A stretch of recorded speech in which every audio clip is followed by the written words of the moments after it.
हिंदू धर्म में भगवान राम को सबसे बड़े भगवान के रूप में माना जाता है।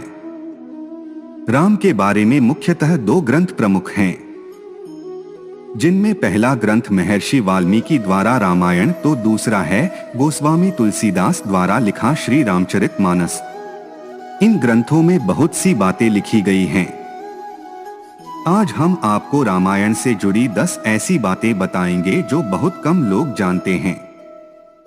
पर उससे पहले हमारे चैनल को सब्सक्राइब करें और कमेंट में जय श्री राम जरूर लिखें। पहला, राम को भगवान विष्णु का अवतार माना जाता है, लेकिन आपको पता है कि उनके अन्य भाई किसके अवतार थे? लक्ष्मण को शेषनाग का अवतार माना जाता है, जो क्षीर सागर में भगवान विष्णु का आसन है, जबकि भरत और शत्रुघ्न को क्रमशः भगवान विष्णु द्वारा हाथों में धारण किए गए सुदर्शन चक्र और शंखशैल का अवतार माना जाता है। दूसरा, हम में से अधिकांश लोगों को पता है कि राम का सीता से विवाह एक स्वयंवर के माध्यम से हुआ था। उस स्वयंवर के लिए भगवान शिव के धनुष का इस्तेमाल किया गया था, जिस पर सभी राजकुमारों को प्रत्यंचा चढ़ाना था। लेकिन बहुत कम लोगों को पता होगा कि भगवान शिव के उस धनुष का नाम पिनाक था। तीसरा, ऐसा माना जाता है कि वनवास के 14 वर्षों के दौरान अपने भाई और भाभी की रक्षा करने के उद्देश्य से लक्ष्मण कभी सोते नहीं थे। इसके कारण उन्हें गुदाकेश के नाम से भी जाना जाता है। वनवास की पहली रात को जब राम और सीता सो रहे थे, तो निद्रा देवी लक्ष्मण के सामने प्रकट हुई। उस समय लक्ष्मण ने निद्रा देवी से अनुरोध किया कि उन्हें ऐसा वरदान दें कि वनवास के 14 वर्षों के दौरान उन्हें नींद न आए और वह अपने प्रिय भाई और भाभी की रक्षा कर सके। निद्रा देवी इस बात पर प्रसन्न होकर बोली कि अगर कोई तुम्हारे बदले 14 वर्षों तक सोए तो तुम्हें यह वरदान प्राप्त हो सकता है। इसके बाद लक्ष्मण की सलाह पर निद्रा देवी लक्ष्मण की पत्नी और सीता की बहन उर्मिला के पास पहुंची। उर्मिला ने लक्ष्मण के बदले सोना स्वीकार कर लिया और पूरे 14 वर्षों तक सोती रही। चौथा, रामायण महाकाव्य की कहानी के बारे में हम सभी जानते हैं कि राम और सीता लक्ष्मण के साथ 14 वर्षों के लिए वनवास गए थे और राक्षसों के राजा रावण को हराकर वापस अपने राज्य लौटे थे। हम में से अधिकांश लोगों को पता है कि राम, लक्ष्मण और सीता ने कई साल वन में बिताए थे, लेकिन कुछ ही लोगों को उस वन के नाम की जानकारी होगी। उस वन का नाम दंडकारण्य था, जिसमें राम, सीता और लक्ष्मण ने अपना वनवास बिताया था। यह वन लगभग 35,600 वर्ग मील में फैला हुआ था, जिसमें वर्तमान छत्तीसगढ़, उड़ीसा, महाराष्ट्र और आंध्र प्रदेश के कुछ हिस्से शामिल थे।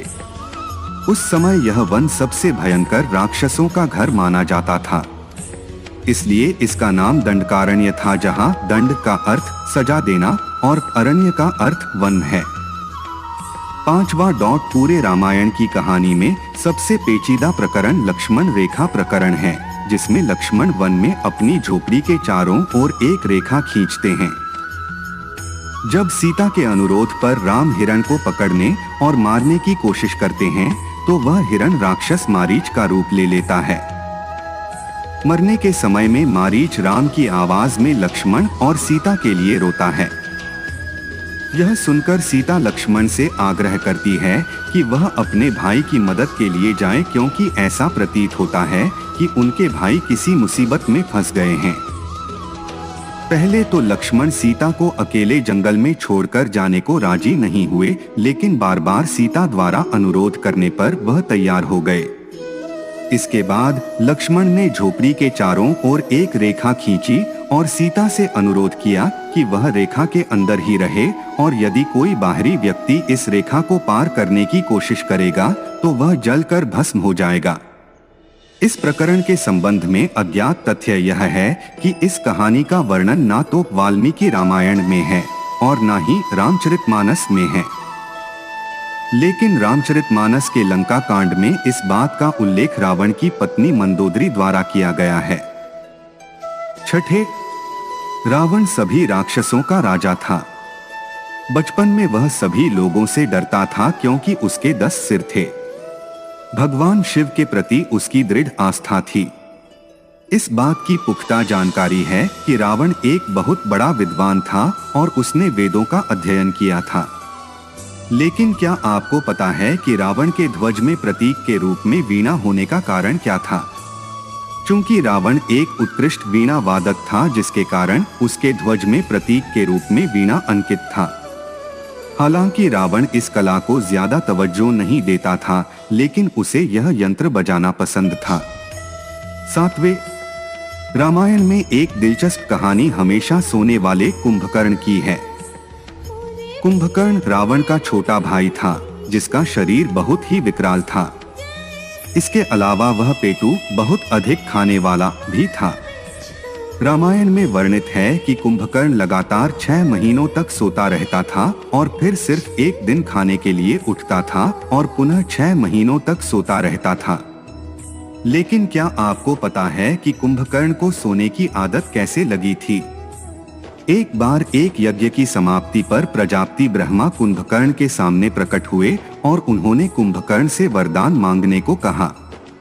इंद्र को इस बात से डर लगा कि कहीं कुंभकर्ण वरदान में इंद्रासन न मांग ले, अतः उन्होंने देवी सरस्वती से अनुरोध किया कि वह कुंभकर्ण की जिह्वा पर बैठ जाएं, जिससे वह इंद्रासन के बदले निद्रासन मांग ले। इस प्रकार इंद्र की ईर्ष्या की वजह से कुंभकर्ण को सोने का वरदान प्राप्त हुआ था। अथवा रामायण की कहानी के अंतिम चरण में वर्णित है कि राम और लक्ष्मण ने वानर सेना की मदद से लंका पर विजय प्राप्त करने के लिए एक पुल का निर्माण किया था। ऐसा माना जाता है कि यह कहानी लगभग 1750 साल पहले की है। हाल ही में नासा ने पाक जलमध्यम में श्रीलंका और भारत को जोड़ने वाले एक मानव निर्मित प्राचीन पुल की खोज की है और शोधकर्ताओं और पुरातत्वविदों के अनुसार इस पुल के निर्माण की अवधि रामायण महाकाव्य में वर्णित पुल के निर्माण काल से मिलती है। नासा के उपग्रहों द्वारा खोजे गए इस पुल को आदम का पुल कहा जाता है और इसकी लंबाई लगभग 30 किलोमीटर है। 9वां, रामायण की कहानी। 10वां, रामायण की पूरी कहानी पढ़ने के बाद हमें पता चलता है कि रावण एक क्रूर और सबसे विकराल राक्षस था, जिससे सभी लोग घृणा करते थे। जब रावण के भाइयों ने सीता के अपहरण की वजह से राम के हमले के बारे में सुना तो अपने भाई को आत्मसमर्पण करने की सलाह दी थी।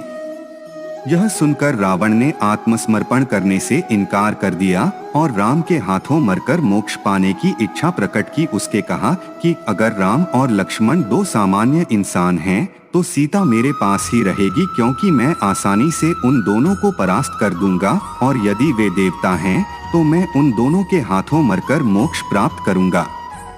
दोस्तों, आज के वीडियो में इतना ही। आशा करते हैं आपको यह वीडियो पसंद आया होगा। अगर हाँ तो हमारे चैनल को सब्सक्राइब करें और कमेंट करके बताएं कि आप आगे किस टॉपिक पर वीडियो देखना चाहते हैं।